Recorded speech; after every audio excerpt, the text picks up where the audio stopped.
Hello there folks, welcome back to the Chap's Guide. My name is Ash and I am your host on this journey through men's style, self-development and personal grooming. Now today, more of a conversational sort of video I'm going to share with you today because I've been thinking about this topic for some time and it's been prompted by many comments which have been left on previous videos that I've produced here on the channel. And that is, what, if any, is the value of the country of origin when you're purchasing products or services? For instance, I mean, if something says made in England or made in America, but I'm going to use made in England because that's where I live, does it and should it have any value in your purchasing decisions? Because I have to tell you, many times people have left comments on videos which I've produced, particularly where I review a product which may have origins outside my own country, here the United Kingdom. People will say, I wouldn't buy that. I only steadfastly buy things which are made in England. Or you may have the same opinion if you are, say, in the United States of America or somewhere else in the world which has a reputation for manufacturing. And I guess, is that still valid today? That's the question which I'm going to unpick today. I'm going to share one particular instance with you where I've gone on a bit of a sort of journalistic investigation about one particular product. But when we think about made in England, what does it mean these days? You know, because we live in an increasingly globalized world whereas in the past, made in England used to perhaps have quite a bit of resonance with us. It would make us think that, you know, historically, England has a reputation for high quality products, high quality components made by artisanal experts. Is that still the case today? When we're thinking about the global world and also then thinking about the ethical production of things, sustainability and so on. So I'm going to have a conversation around that just for a moment because it's worth unpicking it. So let's look at some of the reasons why perhaps we might think that made in England or made in America might have value to us. So heritage and craftsmanship is probably the most important thing. When I see something which has made in England emblazoned on it, for me that is synonymous with heritage, with craftsmanship, with quality, particularly in my world where I will be buying things such as shoes, right? When I buy shoes and I see made in England, I'm thinking of factories in the north of England or middle England, Northamptonshire, where there are generations of workers, manufacturers in factories making those products, where they have built decades, even a working lifetime of knowledge and skill in the production of those items. And perhaps their fathers, their grandmothers, their children even may be working in the factory at the same time. A whole family lineage of people giving their working lives to industries. And that's what I'm thinking when I see that made in England written on the side of something. Consumers, I think, will have that same ideology when they see that brand identification and says made in England or made in the USA. You're thinking of that meticulous attention to detail. You're thinking of experts in their field creating things out of very high quality products. And if you think of the United Kingdom, for instance, and this is a sartorial themed channel, so, you know, I'm going to say Savile Row is probably at the very heart of what we're talking about. Recently, or a little bit earlier in the year, I went and visited Dejan Skinner, number 10, Savile Row, a heritage traditional bespoke tailors, where I spoke to Mr. William Skinner, the current master tailor who is the head of that tailoring house, and he could throw back to his father and generations before, and the products are made on site in the building by experts who have taken years to acquire those skills. Now that is where made in England actually has resonance and value. But unfortunately, that isn't the case every time we may see that name written on something. There's also the quality and authenticity of the product that we're looking to buy. Made in England written on something, for me, has an emphasis of quality and authenticity, that product has been designed, maybe from, innovated from previous products and got better and better over time. English manufacturers, in their pursuit of excellence, have been known for time immemorial to, prioritise quality over quantity, to use the best quality products. Often, particularly when we talk about shoes, clothing, other sartorial matters, fine leather products, these things can be repaired. They can not just last your lifetime, but they can be passed on to future generations. So we've got the sustainability. We've also got the green credentials, that yes, we are using a piece of leather. It's a finite product in the world today, but if that piece of leather is not just going to do you for your lifetime, but your children and maybe other people, maybe passed on even wider, sustainability becomes an important local thing. And also when we're talking about supporting local jobs and things like that, and other people who've worked in the industry. We know that the people who work for a brand which will typically produce products in the UK, they will be ethically created by people who are paying not just a living wage, but they will be paid at a level commensurate with their level of skill, their experience, and the quality of the products which they're producing. We can't really say that about other manufactured products from around the world, where it's the bottom dollar is really what the manufacturers are seeking, rather than the quality. In a world which is characterized by mass production and outsourcing, something which says made in England on it still, to many people, has this romantic image of being something quality, locally produced, of the best components by people who are experts. But is it always true? Now, the reason I pose these questions and bring this conversation to your video listening today is really because I was pricked into my activity by somebody called Dan. Now, Dan's a viewer of the channel, and he wrote to me and said he's from South Wales, which is my country of origin too, which is always lovely to hear. And he tells me that he recently invested in his first pair of quality British footwear by a Northamptonshire-based company called Loke. And he tells me he purchased the 202B model from Loke. He bought them brand new on eBay, and he paid £150 for them. And he tells me that he understands that many of Loke products are manufactured in India, which does include the 202B model which he purchased. And he understands that the Loke 1880 range is handcrafted here in Britain. And the question which Dan asked me really is, what, if any, are the differences in quality between a Loke shoe which has been crafted in India opposed to a Loke shoe which is made here in the United Kingdom? Is there a quality difference? Are people simply prepared to pay more for something knowing that it's handcrafted in Britain when it may be of the same high quality materials? And that is a really interesting question by Dan.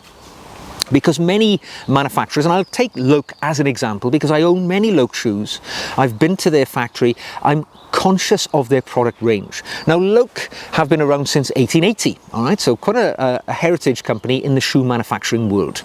And their shoes are at a very approachable price point, but they make many different tiers of shoes. They've got different sort of brands which they use within their overarching brand of Loke. So they've got the Loke Design, Loke L1, Loke Shoemakers, and sitting at the top of their shop they have a range of products which are called Loke 1880. They've got export range and so on, but they're all called Loke 1880.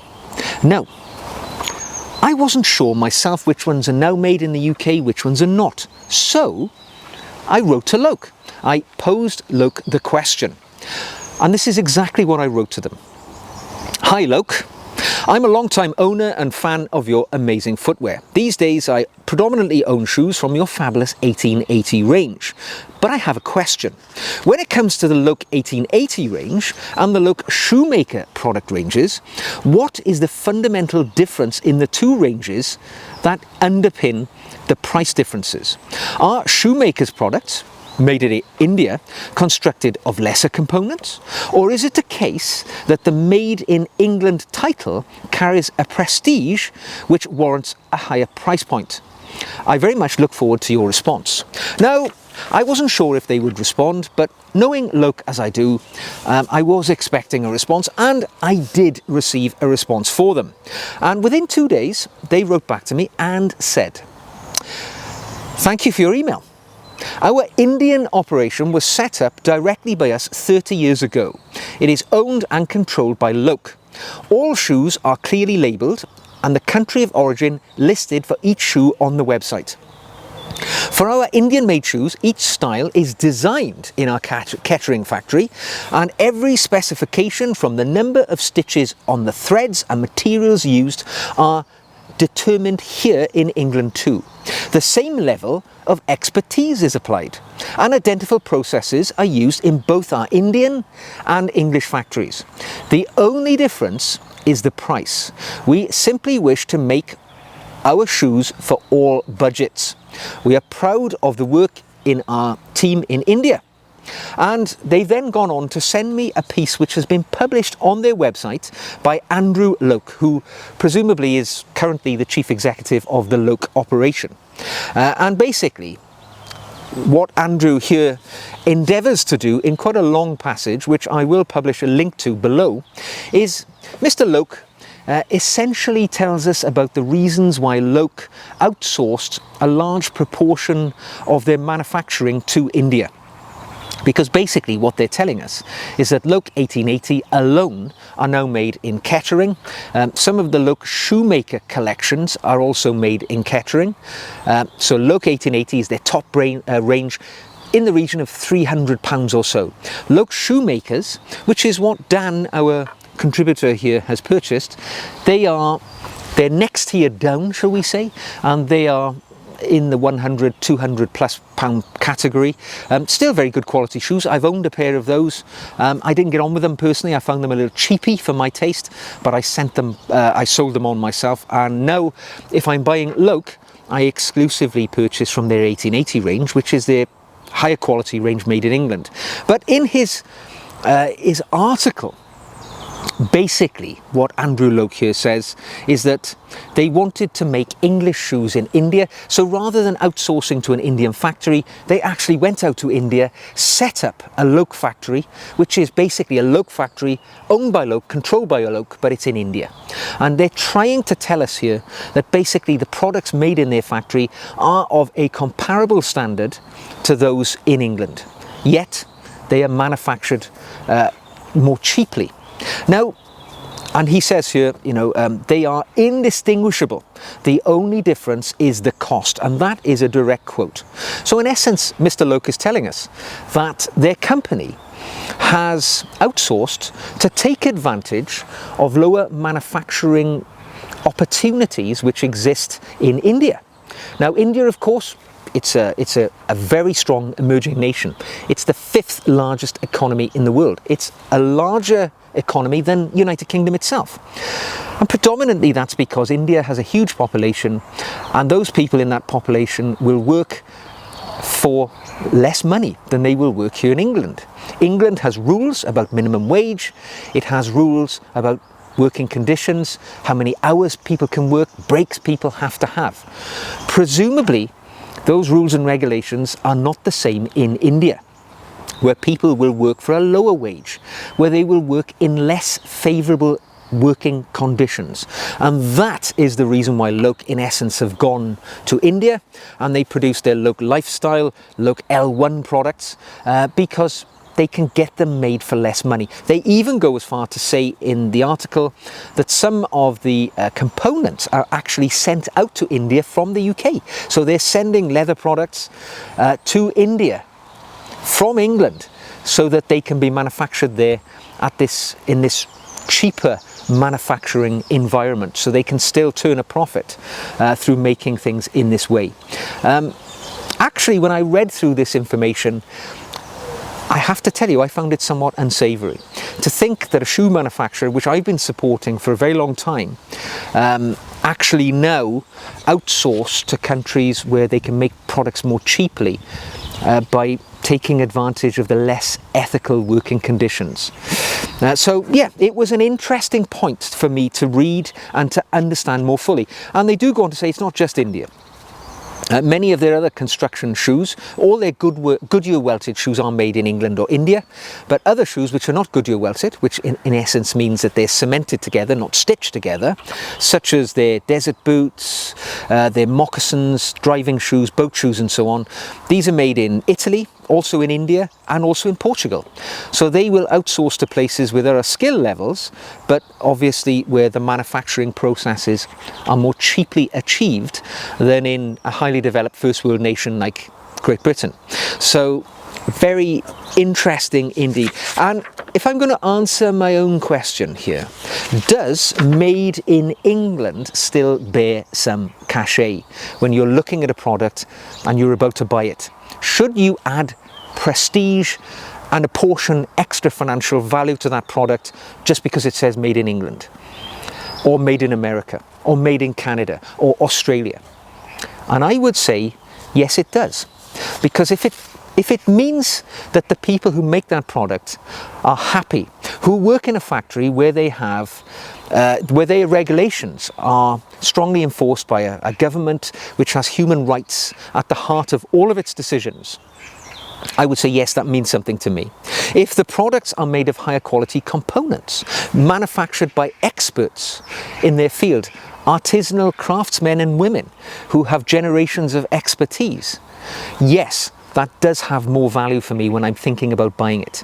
Does it mean that that item will be repairable, that I can keep it going for year after year rather than use it short term, throw it away after the end of one season because it's worn out?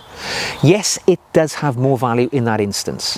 So I'm going to answer the question for Dan here, that for me, when I make a purchase these days, it's not solely based on value. All right, sometimes the efficacy of where that product comes from and the ethical values of the manufacturing of that product has financial value to me as a consumer.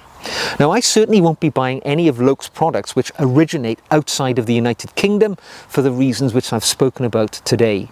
I will continue to wear their 1880 products and the other products which are made here in the United Kingdom because I can have a great deal of confidence that those products are made well by people who are treated well, and there's a lot of ethics around that.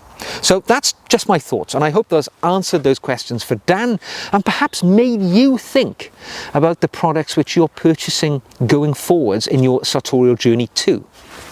I fully accept that when one begins on their pilgrimage to the Chap nirvana of the intentionally well-dressed man, that you have to make decisions based around your wallet.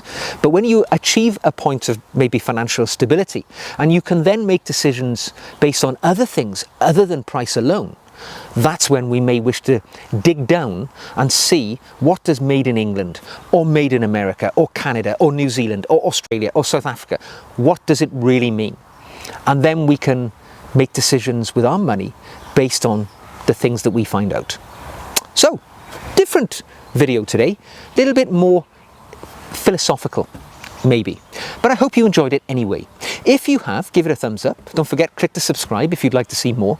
If you have a question for me, please drop it into the comment section below, or even send me an email. You will see my email address on the screen now. If you'd like to support the channel and become part of this broader dialogue about men's style and lifestyle as a way of life, you can support the channel by buying me a coffee, or you can become a long-term supporter and become a patron. And I make additional video content for my patrons, and we have a different dialogue going there over on the Patreon channel. So, until the next time, take care. And when you pick something up to buy it next, seek out its country of origin and have a moment of thought about, is it the right thing to do? And I'll see you again very soon.